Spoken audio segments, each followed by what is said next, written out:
Rosika. I am 19 years old. My family is probably the most important thing to me. I was born in Karaganda City, Kazakhstan, which is in Russia, and my parents adopted me from there before I was a year old, so I don't remember much.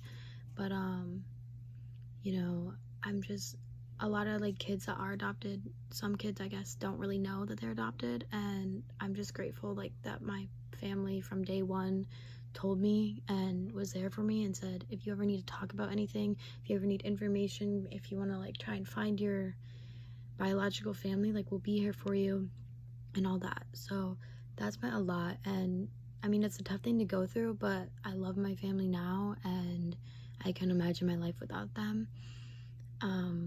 That's probably the most important thing to me is my family and my friends, because I know I can go to my family with anything.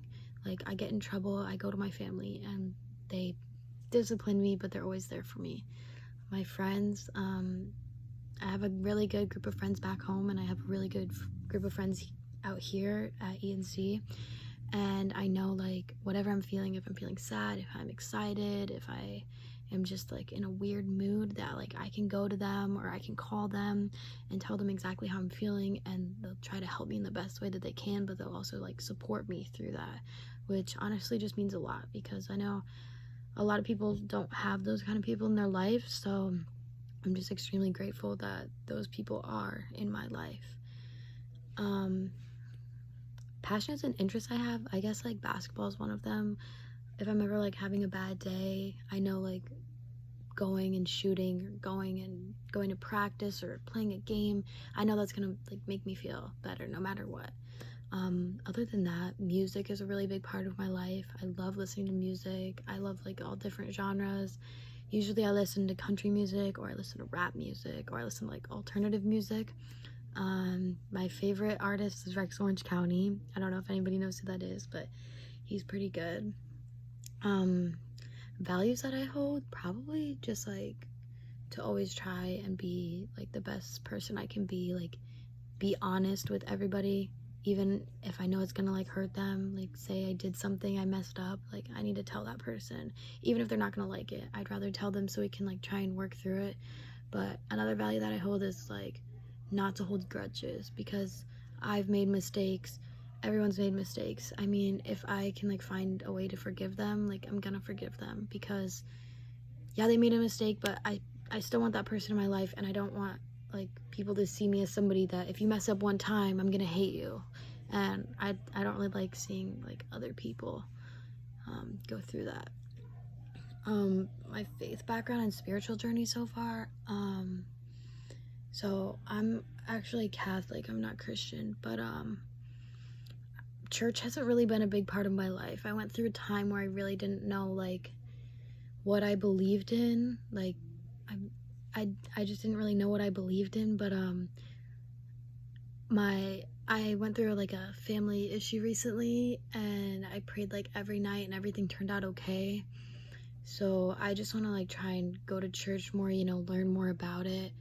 But it hasn't been like a huge impact in my life yet, but I want to get to that point, because like one day when I grow up and I have children, like I want God to be a big part in their life, and I want them to know, I want my kids to know that like they can rely on him. But like for them to do that, like I need to rely on him first. I need to like learn more, I guess, but like also let him be a part of my life.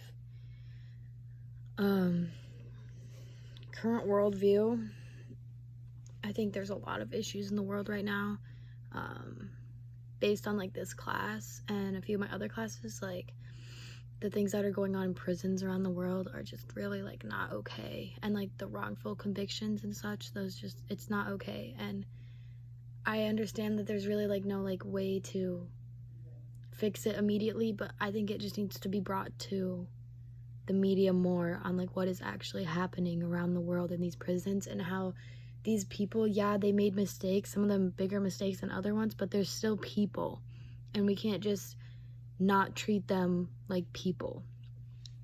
It honestly gets me pretty mad.